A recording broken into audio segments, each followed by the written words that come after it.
Good morning, welcome to Sacred Enzyme. We are back for our video on the alchemy and the chakra centers and how different elements correspond to archangels. And so the first thing I want to talk about is the 7 stages of alchemy. And there's 7 stages of alchemy that start from the bottom and go up. And the bottom one is coagulation. And so coagulation, obviously, if you've ever seen blood coagulate, so it's a chemical transformation to a solid state, basically, is coagulation. Okay, so you also have root chakra. So I think it's interesting that your 7 stages of alchemy and your 7 chakra zones really just go right in together. So it just goes to show you that we're just complete alchemy. We are a biological computer. So your root chakra, of course, I talk about the root chakra all the time because a lot of us are walking around with a lot of root chakra damage. And this comes from childhood trauma, early life trauma. It has to do with not starting out with a good foundation, plain and simple, whatever that may entail. And your root chakra is so important because if you don't have a good foundation, then the rest is not going to be supported. So the root chakra is so important, and we have a lot of root chakra work to do in the world because we have damaged our root chakra so bad since we have taken the Divine Mother out. We don't have the nourishing. We don't have the mother energy. And that mother energy is so important to our foundation and for our very existence. If a child in the first couple years of their life is not nurtured properly, that completely destroys their ability to love in a good way. Their ideas are skewed about love, and they have a hard time having attachments with people. And it's from the root. It's from the root. And unfortunately, there's so much trauma in the world right now that it's going to take a lot of root chakra healing. And, I talk about it over and over again with the diet. Too much phosphorus is bad for root chakra. And that's why a lot of people that have had a traumatic childhood, they're obese. Plain and simple. I was obese. It wasn't that I had a traumatic childhood. It was that I had some traumatic events in my childhood that I was kept in a shameful state, which, shame is probably the second worst thing to fear because, well, they go hand in hand. They go hand in hand. And if you can cause someone to feel shame, then they'll be in a state of fear, and your adrenals are just shot right there. That's why kids get heavy. They get heavy from stress. So the union of matter and spirit that allows us to perceive the world without dualities. Right. You just got to have it simple. Not a bunch of stuff going on in the root. It just needs to be healthy and nourished. So then the next stage is distillation. And this is a chemical. This is boil in condensed solution to intense purity. So we have our sacral chakra. And our sacral chakra is right above our root chakra, and they're so closely intertwined because you get a lot of sexual dysfunctions in adulthood or in teenage years or whenever. You get a lot of sexual dysfunction and skewed ideas of who you are. And that comes from starting out with a poor foundation. So your sacral chakra can be damaged as a result of having a damaged root chakra. And so it says the psychological of distillation is purification of the spirit, where we make sure the ego no longer controls us, giving ability to appreciate the beauty of the collective self. That sounds pretty nice, huh? So the next stage is fermentation. And I'm all about enzymes, so let's read about fermentation. So this is chemical. Induced chemical breakdown of substance with bacteria or other microorganisms. So I'm going to say that's our gut, right? Because, if our gut's not working right, it's not breaking things down, right? All the enzymes, well, they start in the mouth, but they happen in the gut. And if your fermentation is not breaking down, then you're going to have a problem in your solar plexus. And I've had stomach problems forever. And as I got older, they just got worse. And it was because my fermentation process was not happening. And so, you know, I'm dealing with damaged chakras all the way up. My energy zones are all jacked up. You know, I'm starting with bad root chakra, and then, you know, I never really had any sexual dysfunction, but, you know, and maybe that's because I had a very good balanced home life. You know, I had a really good mother and really good father, spiritual balance in my home. So, you know, my sacral chakra wasn't too bad, but my solar plexus was. Okay, so the next one is, the next alchemical production is chemical, and its conjunction forms a new substance from the separated elements we choose to keep. Okay, so let me read that one more time. Form a new substance from the separated elements we chose to keep. Okay, so is that kind of like our shadow work? Are we trying to become more self-aware and focus our energy on, you know, what we want to keep and get rid of the bad stuff? Is that what that is? Because this area is going into the heart chakra, you know, and the heart chakra, we always talk about the heart chakra being green because, you know, we need love and growth out of that heart. And so I guess the chemical would be is that you're planting something new. You're nourishing that one good thing, those good things, because you've separated the bad from the good. You've done your yin and yang. You did your shadow work.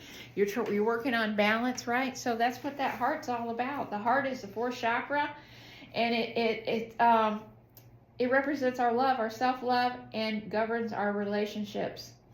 And if it's in balance, a lot of times you're depressed. It's depressing, right? You have a hard time with your relationships, and your self-esteem is poor. You have poor self-esteem. And, well, no, you have poor self-discipline. Your self-esteem is actually in your solar plexus. But you're not able to follow through on things. You have poor follow-through. You know, and a lot of people have poor follow-through. It's because they need to be immersing themselves in nature and getting themselves balanced. Because if you have a hard time communicating with people, then go out in nature. Go out in nature, because nature is going to teach you from the very basic way how to reconnect, because you're dealing with the earth energy there. And when you're in nature, be barefoot. Be barefoot. So the next one is separation, chemical, isolating and filtering the products of disillusion. Okay, so that's your throat chakra, and that's speaking your truth. That's speaking your truth. So that's pretty good, right? Psychological, review, resurface material, and decide what to separate or integrate. So now we're talking about some true shadow work right here, because you're going to have to use your voice at this point in time to work out your junk, right? So what parts of our shadow can we learn from, and what is it that's keep holding us back from obtaining our vitality, an all-round balance? Okay, that's what we got to figure out, and we got to speak it out, and we got to work it out, and that's in our throat zone. And you know, that was the one thing that has been the traumatic event that has been in my family genetics, is that the throat chakra has been closed. And I did a hypnotherapy session with Steve Burgess, and we talked about my ancestral trauma, because I really felt like I was missing something. And that was why I even entertained doing the ayahuasca stuff, was because I'd been doing all of these things, and I was trying really hard to clean up my family, my past, do my shadow work, you know, do all of that stuff, because it's time. And I just constantly felt like I was missing something. I felt like I was missing something. I didn't know what it was. But I kept hearing from my brother that I needed to uphold my family name. So I thought, well, you know what? The only way I'm probably going to find out about this is if I can get a professional to come poke around in my subconscious. And so that's what I did. And I literally spoke to my great-grandmother, Randolph, Emma Jane Randolph, and her mama was an Adams, so she comes from a very political family. They were founding fathers. And her father was not a preacher, but her uncles and her grandfather and like generations of preachers. She didn't have a voice. She had no voice, and she was very unhappy. She'd been traumatized, sexually abused, everything, her entire life. And therefore, she had no voice. And I spoke to her husband, my great-grandfather, and he had been traumatized in his root and his sacral and solar plexus. Ghosts, don't do that. He had been traumatized in all those areas from very early on in his life. And it caused him to lead an adult life that was very counterproductive to anybody being healthy. There was sexual abuse, trauma, poverty, hunger. You know, it was anything you can imagine. It was going on there. It was bad. It was bad. Addictions. So, you know, I had to go back and I had to deal with that. I'm still dealing with that. And, you know, when I talk about it, I break down and cry. And I'm really surprised today that I'm not crying right now. But if I talk about it too long, I probably will start sobbing. But I mean, it takes time to work that stuff out. It's very important to do your shadow work. And it's very important to clear up your ancestral trauma and karma. Because karma and trauma go very closely hand in hand. Because a lot of people in family lines will be victimized by other families. And so you've got children as a result of these unions of trauma and karma. And then when that happens, all that stuff gets passed on to the next generation. So not only am I dealing with the trauma, I'm dealing with the karma. So I've got to work out both of these things. So I have dual responsibilities here. I'm working out the trauma of my grandmother and my aunts, and the trauma of my father, and the trauma of my great-grandmother, and the karma of my great-grandfather. You see how this works? And then as a result of that trauma, the next generation starts creating karma because they act out because they're not balanced. So now you've got the generation under that that's just creating more trauma and more karma because everybody that they affect is traumatized. So you have more karma and more trauma. So do you see why we are in the situation that we're in? We are absolutely ripe for the harvest. We are ripe for the harvest. We got to work this stuff out. So the next thing is dissolution. Chemical. Dissolving ashes of substance into water. That would be your third eye. Your third eye is your sixth chakra, and it's in your forehead, and it is your intuition. It's your imagination can really help your chakra here, you know. And you also have to destroy all of your previous ideas and brainwashing. This is what it means, that you're dissolving ashes of substances into water, right?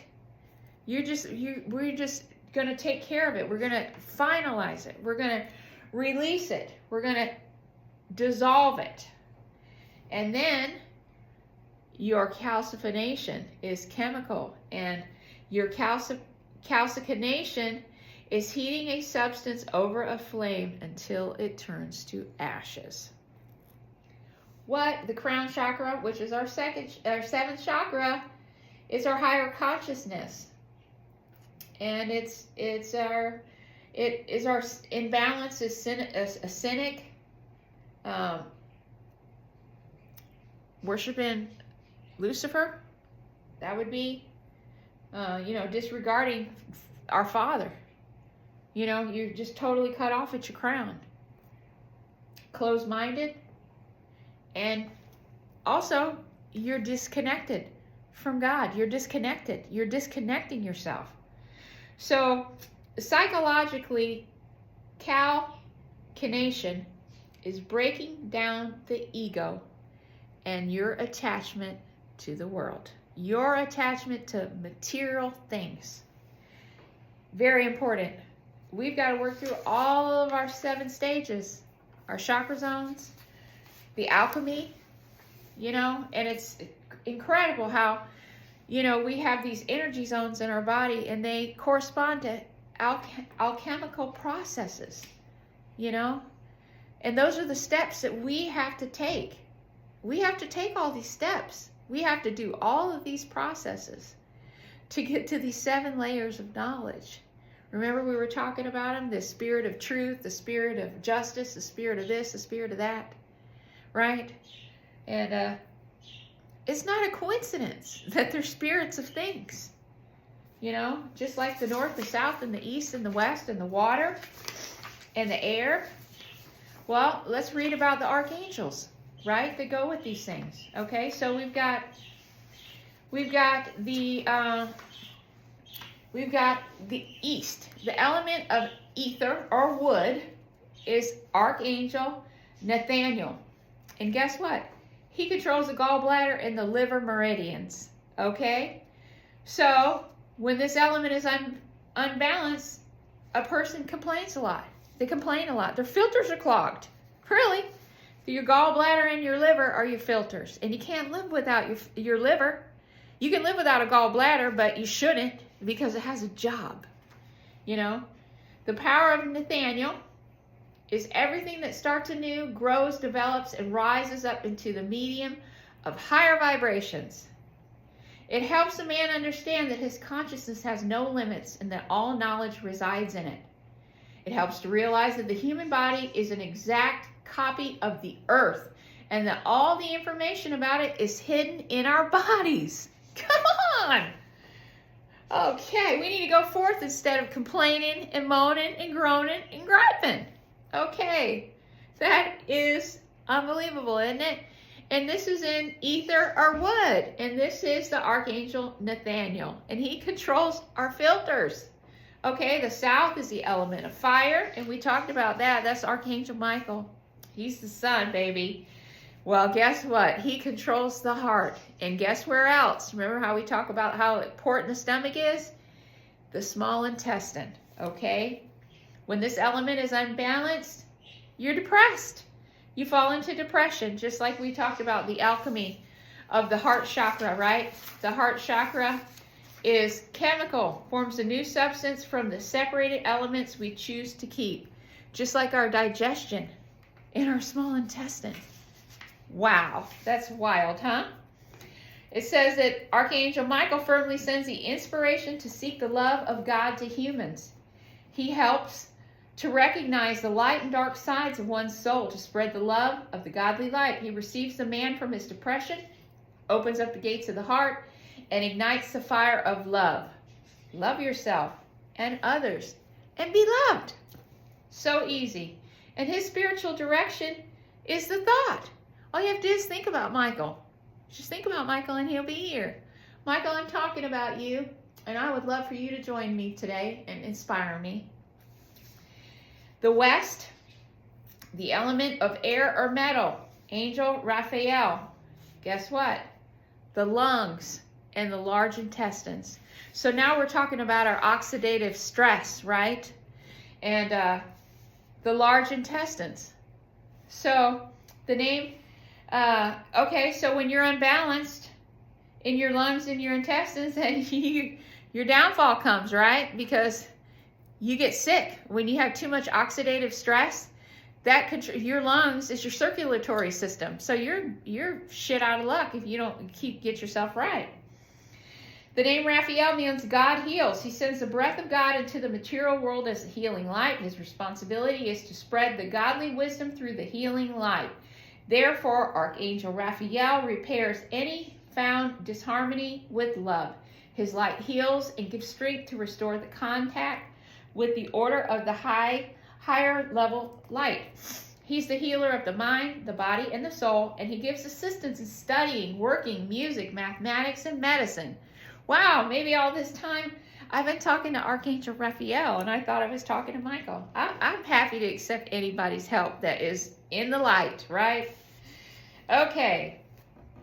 And mathematics and medicine, as well as to help you realize that everything is interconnected and nothing remains separate, right? And so the spiritual direction of Raphael is the soul.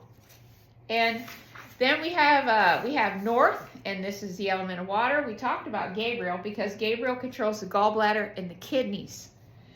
And this element is unbalanced. The man is controlled by fear. What? That is something right there. So, gallbladder and kidneys. Unbelievable. Gabriel encourages unfolding, thriving, and fertility. So, we must be talking about not our root chakra, but our neck chakra up, which is our sacrum.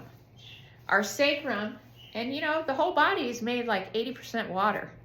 So, I mean, Gabriel, he's got a big area. He's controlling our kidneys and our gallbladder. So he's controlling our fluids. And it says that Gabriel is here to offer wisdom, intuition, flow into man's consciousness. He becomes flexible and open so that he can be happy on this earth. And his spiritual direction is willpower. So if you have it, just like we talked about, when you lack motivation, it comes from your sacrum. So the center, the element of earth. Okay, now we're talking about when you go through the labyrinth and you get to the center. Okay, the center is the element of earth and Archangel Uriel. And that is your stomach and spleen. Okay, when this element is unbalanced, man feels anxious. The name Uriel means God is light. He keeps softly whispering words of encouragement and diverts when he sees a man in darkness or when the mind is clouded with doubts. His radiating light, he shows the path of life on this earth. Here the man finds balance, peace, and the serenity of God. Wow, that is unbelievable. So your stomach is so very important. Your stomach is basically controls your brain because the spiritual direction of this is the intellect. That is crazy. Is that not? I mean, it's mind-blowing. It really is. It's mind-blowing. It's mind-blowing. Wow. And, you know, we have old Lucy. Lucy's phosphorus, you know. He didn't make any of the areas. He didn't make any of the areas. He's just an element, okay? So, you know, it's kind of like that rock, paper, scissors game. So what do you guys think about that? I mean, isn't that crazy? How alchemy is so closely tied up with our energy zones, with our archangels, with the planet, everything. And like I say, we got to keep looking at these symbols, you know, because all of these words keep changing. They change over time. They change over the eons, but they all have angels. Angels all have symbols, sigils. There's symbols everywhere in the universe. There's a symbol for everything. And you know, our subconscious mind, our soul, our if you want to call it our cell memory or whatever you want to term it, I think that we are hardwired to psychologically look at a shape and understand its meaning psychologically. Words, they change all the time. And, you know, obviously, it's probably not, you know, just a twist of fate that words change, because all words are spells and energy. Like we talked on one of the videos, like the last, about 5 videos ago, we were talking about how your words are energy and how when the universe was brought into existence, it was sound that brought it into existence. So we have to be careful of what we're saying, thinking, and feeling, because our sound is like abracadabra. Literally, what you say becomes a spell, kind of, you know, whatever you would consider a spell. I don't mean like a magic trick, but it's manifesting. It's manifesting in this reality because this is how our reality is. We don't understand it because it's been intentionally withheld from us. So we are in a constant state of ignorant bliss. But I don't want to be ignorant, and I don't want to be blissful. either. I want to be happy, healthy, and I don't want to be harvested, you know. I want to walk a good life, and I want to help humanity. I want to be here to see this wonderful, just a wonderful transformation of our planet and be a part of it. We all have a role to play here. We're all here for a purpose. God didn't make any nobodies, you know. And so, with that, I'm going to end this video. It's been 25 minutes. It was a long video, but we talked about some important stuff in here. And I really want to tell you today that I appreciate you. I'm really happy that you've taken the time to go through this learning experience with me, and that we can all work on being better people, and we can figure out how to do it. And you know, with that, I thank you for stopping in, and when you come here, I'll be here, because we're living the past, present, and the future, all at the same time. Don't forget to go outside, enjoy this beautiful day, set your intentions, and be thankful to our Universal Father. Give thanks to all of these amazing archangels that are working on our behalf to keep us protected while we're trapped in quarantine with Satan, and Lucifer's on his way. Thank you to all of the archangels who look after us, and to our thought adjuster, and to our guides, and to Mother. Let's not forget Mother. So thanks for stopping in, and I hope to catch you on the next one. Bye-bye.